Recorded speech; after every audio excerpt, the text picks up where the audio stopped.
പൂട്ടിക്കിടന്ന വീട് കുത്തിത്തുറന്ന 69 പവൻ സ്വർണം കവർന്ന കേസിൽ 2 പേർ അറസ്റ്റിൽ. കൊടുങ്ങല്ലൂർ എസ് എൻ പുരം നെല്ലിപ്പറമ്പത്ത് വീട്ടിൽ ബൈജു, നോർത്ത് പറവൂർ കാഞ്ഞിരപ്പറമ്പിൽ വീട്ടിൽ നിസാർ എന്നിവരെയാണ് പുത്തൻകുരിശ് പോലീസ് അറസ്റ്റ് ചെയ്തത്. കഴിഞ്ഞ 27 രാത്രി ഇരുപ്പച്ചിറ നന്നാൽപ്പറമ്പിൽ രഞ്ജിത്ത് ആർ നായരുടെ വീട്ടിൽ നിന്നുമാണ് സ്വർണം കവർച്ച നടത്തിയത്.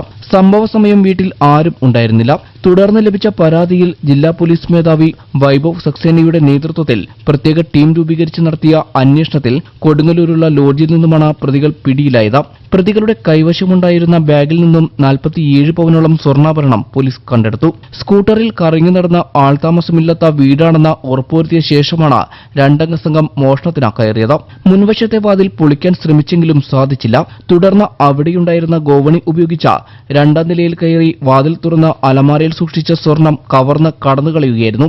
അന്ന് രാത്രി തന്നെ മറ്റൊരു വീട്ടിൽ കയറി മോഷ്ടിക്കാൻ ശ്രമിച്ചെങ്കിലും സാധിച്ചില്ല. പിന്നീട് പോലീസ് നടത്തിയ ശാസ്ത്രീയ അന്വേഷണത്തിലാണ് പ്രതികൾ കൊടുങ്ങല്ലൂരുള്ള ലോഡ്ജിൽ ഉണ്ടെന്ന് അറിഞ്ഞത്. പോലീസ് ലോഡ്ജ് വളഞ്ഞ പിടികൂടുകയായിരുന്നു. നിരവധി CCTV ക്യാമറാസ് പരിശോധിച്ചിട്ട് പിന്നെ കൊറിയ CDRs അന്വേഷിച്ചിട്ട് പിന്നെ നമ്മുടെ finger print scientific experts dog squads എല്ലാ ഒരുമിച്ച് പ്രവർത്തിച്ചിട്ട് പിന്നെ DYSP Puthencruz Nishad and IP Puthencruz Abbas അലിയുടെ നേതൃത്വത്തിൽ ഈ എല്ലാ സംഘം വളരെ ശാസ്ത്രീയമായ രീതിയിൽ ഇത് ഇൻവെസ്റ്റിഗേഷൻ ചെയ്തു. സോ നല്ല ഒരു ക്യാച്ച് ആണോ, നല്ല ഒരു ഡിറ്റക്ഷൻ ആണോ.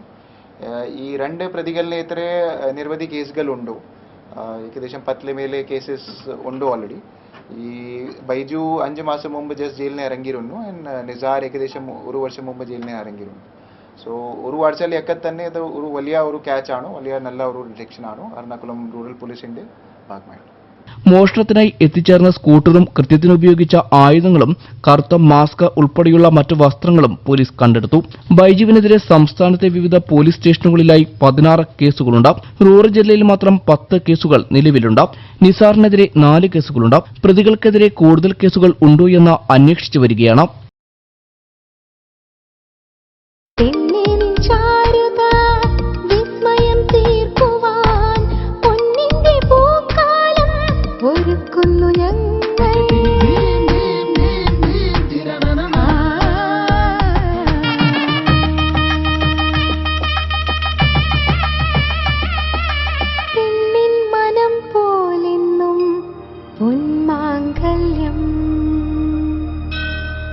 Bobby Chamanur International Jeweler.